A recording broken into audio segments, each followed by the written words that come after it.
Basketball court, isa sa pinakamagandang lugar para kalimutan ang problema at stress sa buhay. Ewan ko mga idol bilang ball is life, nararamdaman ko yun lagi. Pag pumupunta ako sa basketball court, talagang iba yung saya na dulot nito. Aminado tayo na marami ng masakit sa katawan natin pag naglalaro tayo. Pero go pa rin sa basketball court. Makapagpapawis lang, napakalaking bagay na sa atin nun, idol.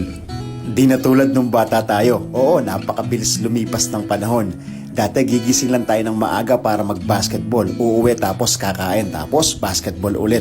Paulit-ulit lang na ginagawa natin yun dati. Pero yung mga panahon na yun, yun yung pinakamasayang panahon sa buhay natin. Yung wala pa tayong iniisip na problema at responsibilidad at puro basketball lang tayo.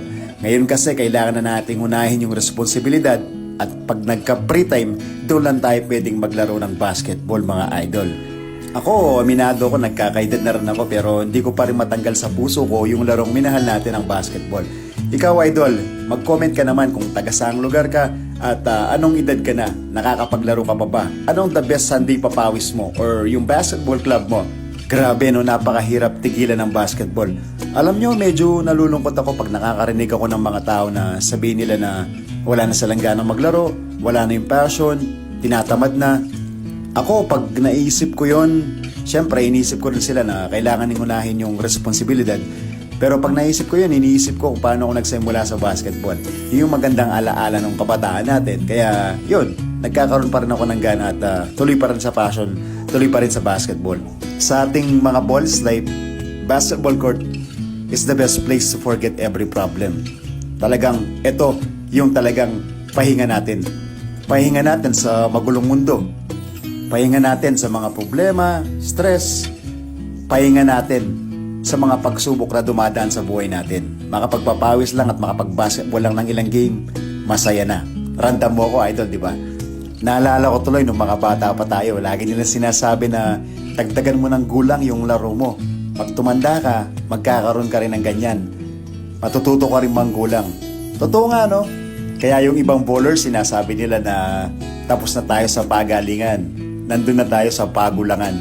Guys, ngayon ko nare-realize na yung mga kwento ng mga tito natin dati, totoo yun. Totoong nangyayari yun kasi naranasan nila. Parang tayo ngayon, mga tito, mga bap-bap na rin tayo. So, gagawin na lang natin, talagang maglaro at magpapawis at gabayan yung mga kabataan. Ituro sila sa tamang attitude ng basketball. Tamang values, syempre, number 1 talaga yung disiplina sa sarili sa basketball. Kaya, suporta lang tayo. So, paano idol? Relate ka ba sa video na ito, sa vlog na ito? Nagustuhan mo ba yung content ko?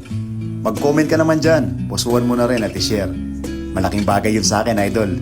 At syempre, balls life pa rin tayo hanggang sa pagtanda. Tuloy-tuloy lang.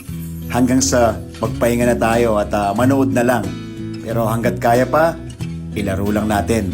Because we love the game. We respect the game. We play the game right. Basketball.